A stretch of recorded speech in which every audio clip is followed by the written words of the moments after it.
So once you've got an idea about the climate of a region, so what kind of seasonal weather changes are typical of that region and where it is in relation to the world, you then, the thing that will modify that is the local microclimate. So depending on the aspect of a site, so if it's, so when you look at the topography of a site, whether that particular location is facing north, which will get the most sunlight in New Zealand context, or south where it won't, or if it's sheltered from different winds, or if there's different rock structures there, or building structures that will store heat, or water bodies that will also store heat and radiate light, or plantings of trees which will block winds and create more sheltered zones.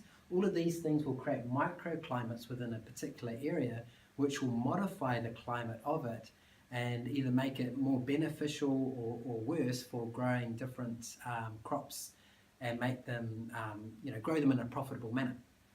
So some of the things that will affect microclimate, as I've already mentioned, is the aspect. So if the land is facing north or away from it, and the ideal aspect is one that's a gently sloping site that is facing north. And that will be particularly beneficial in winter when the sun is lower in the horizon, as it will receive the most sunlight from that low angle sun to keep production going in winter. The other thing with having this slope is that it will allow good drainage. So in New Zealand conditions in particular, we can get quite heavy rainfall, and in areas that are low elevation, that are flat, they can get flooded quite easily, especially in really heavy rain events. So having this gentle slope will also allow good drainage. And that's not just water, but it's also frost. So frost is like a heavy, dense water vapor in the atmosphere. So it flows very similar to water does, and it will flow downhill. So if you're on a gentle slope, not only water but frost will flow down that slope and collect in the low pockets in the landscape. So those low pockets will become frost pockets that will not be a good place to plant some of our more frost sensitive plants, because that frost will kill them. So if you're on a gently facing, north facing slope, it allows you more ability to grow a wider range of plants, particularly those that are more frost sensitive in New Zealand. So that's aspect, so that's the slope. So the aspect is good for getting good solar access,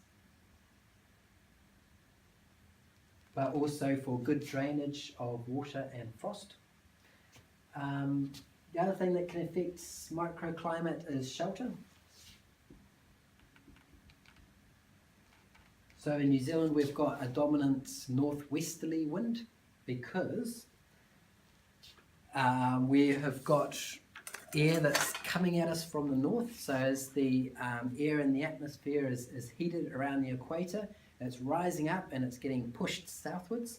So our air is predominantly coming at us from the north because of where we're positioned on the world, right here. So the air's rising up and then getting pushed southward.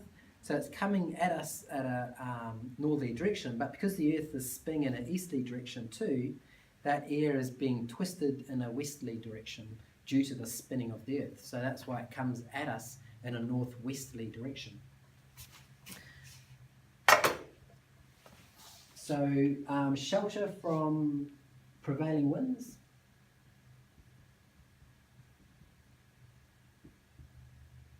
So our northwesterly wind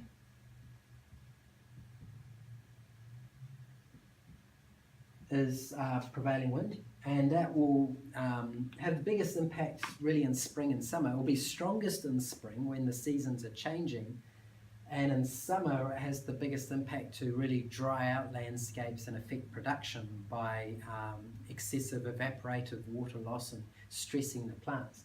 So providing some shelter against that will help protect those plants from excessive drying in summer. And in spring, actually, that northwesterly wind can be of benefit as long as it's not too damaging, because spring winds can be quite strong. But the spring northwesterly wind can actually help dry out a damp landscape. So if it's got quite wet in winter, it's going to be harder for that landscape to warm up because it's wet. And that can also stress the roots of plants that don't like too much dampness in the soil. So those westerly winds can be of benefit to the plant to dry out the soil and let it warm up more quickly, and also reduce fungal diseases occurring on plants. And sometimes the best response to this is, if this is your house and your crop site, and this is facing north, is having a deciduous planting. So a deciduous one will not be too dense in spring, so it will allow it will kind of slow down the westerly winds, but it will still allow those westerly winds to go through those deciduous trees and help dry out the soil in your area that you're going to grow crops in. And if this is an orchard, for example, it will help prevent fungal diseases occurring on these trees because of this landscape being too wet, which will increase the likelihood of it getting fungal diseases. So that could be your westerly windbreak, is having these deciduous trees, and then having a more dense evergreen windbreak in your southerly position. So if this is the south side of the place, this could be quite a dense, it could be natives, or it could be a mixture of different productive trees. So it could be nitrogen fixating trees, and alders are a good example of that. So you could have some alders in there, mixed up with some berries maybe. You can have some big nut trees in there.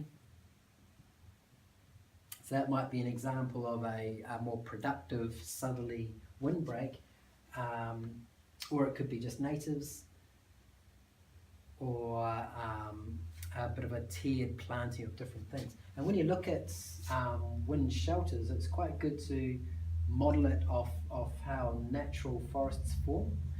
So if you have different layers to your shelter, so if you have your shrubs and your sub-canopy trees, and then your bigger canopy trees, going back into sub-canopy and shrubs and ground cover, so having these trees and plants at different layers will help lift the wind up and over it, and create a more laminar flow of wind over this windbreak. Because if it's too abrupt, so if this windbreak is quite short and abrupt and squarish, what's going to happen is when the wind hits it, it's going to create a lot of turbulence on the other side, and that turbulence can be quite damaging to the plants that are located on that other side. So it's of more benefit to have a more rounded and contour windbreak that will help lift up the wind and create more laminar airflow instead of turbulent airflow on the other side. And it also gives more opportunity for the wind just to be dissipated through the forest, or the windbreak. So you shouldn't aim to have a too thick planting. It's better to have a more kind of dispersed or interspersed planting to allow the wind to flow through it, and that will also help this laminar flow develop. So and the energy in the wind will be reduced as it flows through this windbreak. So the wind's energy reduced, and that will also help create a more gentle condition here. And that can be particularly of benefit in this northwesterly wind, and the northwesterly windbreak. If you still want that wind to come through and have a beneficial impact on your plantings as far as drying it out, having a more loosely organized windbreak can help just dissipate the power of the wind without blocking it entirely, and create a more gentle flow of air across that windbreak. And when you look at the area of land that you can beneficially plant, it can be, surprisingly high. Having up to 30 or 40% of your land in windbreaks has been shown not to have much detrimental impact on the production of your productive areas, because of the benefit you're getting from that windbreak, as far as having nitrogen fixating alders blocking the wind, so creating more sheltered condition in your growing areas, stabilizing the soil, adding nutrients to the soil, which not only come from these plants, but as the plants slow down the wind can drop various debris and nutrients in amongst this forest, particularly the windward area, and they can help build up the nutrient profile in your soil too. So you can plant a surprisingly large amount of your farm within windbreaks without detrimentally impacting your production of crops on that land, because of all the beneficial impacts you get from the windbreak. And if you make those windbreaks beneficial productive crops, so nitrogen fixating plants, berries, nut trees, fruit trees, they can also be another productive form of income from that farm, or just a form of food from that farm. They were particularly common, of course, in England and other European areas, of having those diverse hedgerows that were full of different.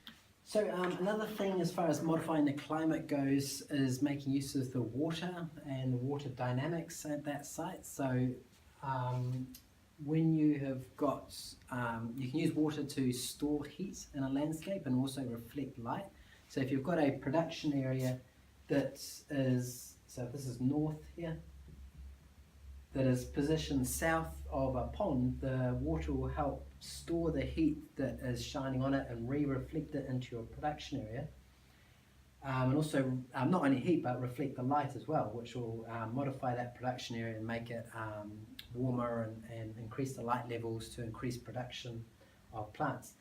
And in a similar way, you can make use of structures. So if you've got a building or a rock face, that also can absorb heat and re-radiate that heat, and you can position production areas in front of those buildings or in front of those rocky outcrops, and they will, the area in front of them will be warmed slightly by those structures re-radiating the heat that they have stored within them.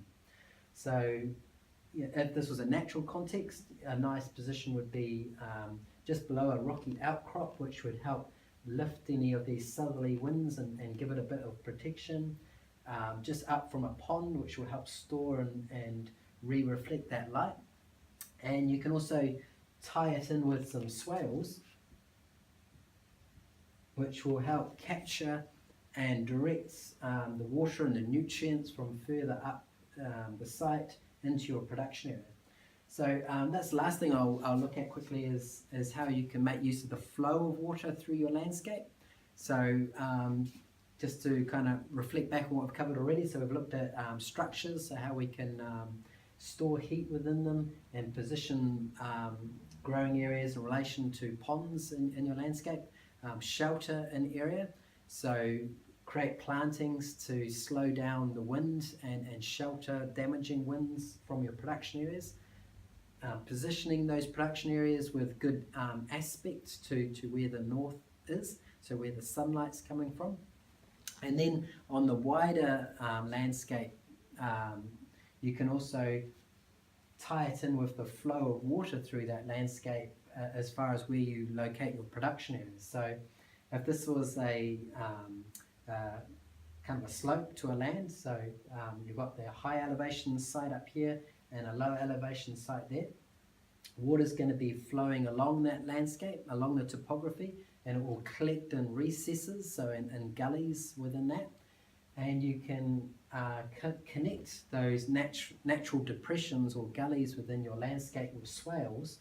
And swales are just ditches that are on contours. So if you dig a ditch and you have it running horizontally along your landscape at the same elevation, we call that a swell.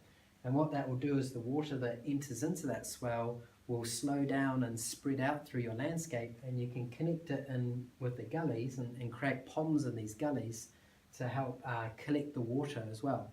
So you can direct the water flow from the swells into these ponds to store that water, and then you can use that stored water to irrigate your production areas or to act as a backup water source for your house. And the nutrients that are flowing through your landscape will also be dissolved in that water. So storing water in your landscape also acts to store nutrients in your landscape, and they will be of benefit to your production areas if you irrigate with them. And to stabilize the upper areas, it's always of benefit to plant it out, because they are quite prone to erosion and instability. So by planting them, you're helping to stabilize the soil in those areas, create additional shelter from wind, and also create sources of nutrients that, as the water flows through those systems, then the nutrients will dissolve into the water, and you can collect it in ponds and you can slow it down in swells and direct it to ponds that can then be used for irrigation. And as you're getting further down in your landscape, probably past your main production areas in your house, you can then spread it out and slow it down even further into aquaculture systems, so you can grow fish and crustaceans and water plants in those systems as another type of production system for your own food supply or for another source of income on that farm.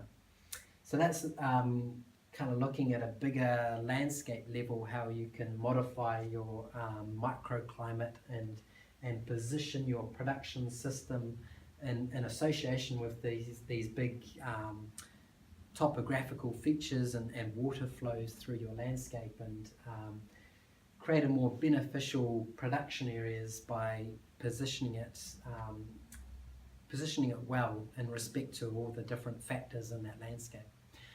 So I guess in summary here, we're just looking at how we can understand the factors that are affecting climate, as far as the movement of gases in the atmosphere, the movement and circulation of water in our oceans, and then where our production system sits as far as distance away from the equator, distance inland away from the ocean, and altitude.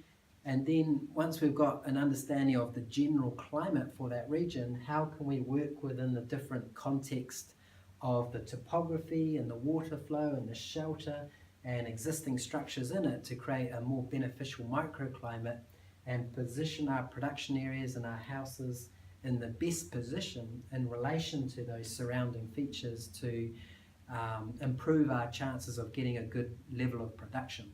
And it's this kind of holistic view of the landscape and the beneficial microclimates within that landscape that a distinctive feature of permaculture designs, and positioning sites in good relation to those topographical and shelter aspects to your landscape.